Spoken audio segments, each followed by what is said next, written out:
ამ წუთებში სოლოლაკში ბიძინა ივანიშვილის ბიზნეს ცენტრთან ერთკაციანი აქცია მიმდინარეობს, მას შემდეგ რაც რეჟიმმა დიუშენის კუნთოვანი დისტროფიის მქონე ბავშვების ოჯახებსა და გულშემატკივრებს ჩვეულებრივი აქციის გამართვის საშუალება არ მისცა, მშობლებმა ამგვარ ფორმას მიმართეს. კახაციკა წიქარიშვილი, რომელიც დიუშენის კუნთოვანი დისტროფიის მქონე ერთ-ერთი ბავშვის მშობელია, ივანიშვილის ბიზნეს ცენტრთან იმყოფება. მეგაფონი ჩვენი ჟურნალისტი ნინი ბალანჩივაძე შემოგვერთება ახლა პირდაპირ ეთერში ადგილიდან. დიახ, დღეიდან ყოველი 4 შაბათი და პარასკევი პროტესტის ერთ-ერთი მთავარი ადგილი იქნება ბიძინა ივანიშვილის ბიზნეს ცენტრი. დიუშენის სინდრომის მქონე ბავშვების მშობლებმა ერთკაციანი აქციის გადაწყვეტილება მიიღეს მას შემდგომ, რაც მათ მიმართეს შინაგან საქმეთა სამინისტროს მასშტაბურ აქციებთან დაკავშირებით აიღეს ნებართვა, თუმცა უწყების მხრიდან ეს ნებართვა ვერ მოიპოვეს. შესაბამისად, მათ გადაწყვიტეს ბავშვების მშობლებმა, რომ ისინი კვირის ამ დღეებში ერთი მათგანი ამოვა სწორედ ბიძინა ივანიშვილის რეზიდენციასთან და ისინი ამ გზით მიაწვდიან ოცნების საპატიო თავმჯდომარეს ხმას, ეცდებიან რომ მიაწვდინონ ეს ხმა, რომ მათ შვილებს სჭირდებათ სიცოცხლისთვის საჭირო მედიკამენტები და ამ მიმართულებით ოცნების ხელისუფლება არაფერს აკეთებს. მე მაყურებელს შევთავაზებ კადრს პირდაპირ ეთერში. კახაციკარიშვილი არის ახლა ადგილზე, რომელიც ემზადება განცხადების გასაკეთებლად და ჩვენ ახლა პირდაპირ ეთერში მოусმენთ მის განცხადებას. მე მინდა მიმართო პირდაპირ ბატონ ბიძინა ივანიშვილს. მე ახლა ვარ მის რეზიდენციასთან და ჩვენ გადავწყვიტეთ მშობლებმა, დიუშენის მშობლებმა გადავწყვიტეთ, რომ აქ ყოველ 4 შაბათს და პარასკევს ჩავატაროთ ერთკაციანი აქცია. ერთკაციანი აქცია გამომდინარე იქედან, რომ შინაგან საქმეთა სამინისტრო გითხრა, რომ აქ შეკრება არ არის მიზანშეწონილი ამ ადგილას, ვინაიდან ხალხი ცხოვრობს, მუშაობს და გადაადგილდება. მე მაინტერესებს აი აქ ამ ადგილას ვინ ცხოვრობს, ვინ მუშაობს და ვინ გადაადგილდება, ვისაც ხელს შეუშლის გამწარებული მშობლების მიერ წამლის მოთხოვნა. მე მაინტერესებს თუ ხართ ვინმე აქ ახლომახლოში ადამიანი, რომლებსაც ხელი გეშლებათ, იმიტომ რომ ჩვენ მშობლები ვითხოვთ წამალს ჩვენი ბავშვებისთვის. ხელი ხომ არ გეშლებათ ვინმე შემთხვევით? ან აქეთ, ან იქეთ, ან ქვემოდან ხელი ხომ არ გეშლებათ, რომ ჩვენი შვილებისთვის რომ წამალი მოვითხოვოთ, ხელი ხო არავის გეშლებათ.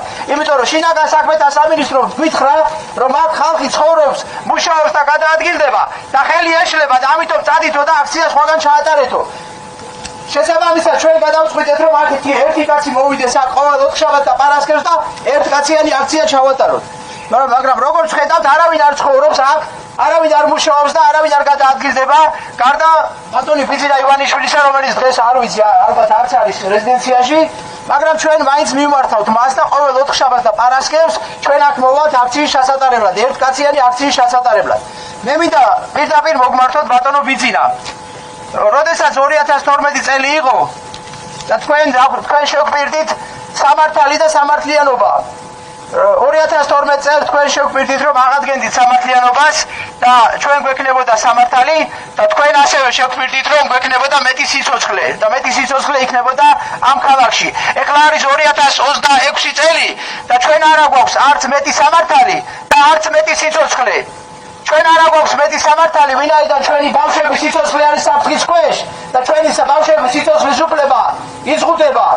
და ჩვენი ბავშვების სიცოცხლის უფლება, მათ სჭირდება წამალი.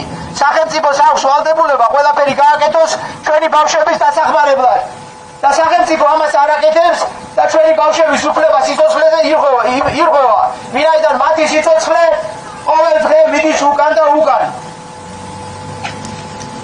ასევე ირღვევა ჩვენი უფლებები, ჩვენი როგორც მშობლების უფლებები, ირღვევა ჩვენი უფლება შეკრებაზე. ჩვენ კანცელარიის წინ უკვე 30 დღეა ვართ კანცელარიის წინ და ჩვენ არ მოგცეს კარვის შეტანის უფლება, ჩვენ არ მოგცეს პუფის შეტანის უფლება ღია სკვერში, ჩვენ არ მოგცეს ბალიშის შეტანის უფლება, დასაკეცის კამის შეტანის უფლება. და ეს რა არის? ეს არის 2012 წლამდე კარვები იყო გაშლილი რუსთაველზე მთელი თვეების განმავლობაში. ეხლა კარვის შეტანის უფლებას არ გვაძლევენ ღია სკვერში. ჩვენ გამოვიდეთ და სისხლიანი 9 წლის დაბრუნება ვითხოვოთ, თუ რა გავაკეთოთ? დავიბრუნეთ სისხლიანი 9 წელი, იმიტომ რომ მაშინ კარვის შეტანის უფლება მაინც ჰქონდა.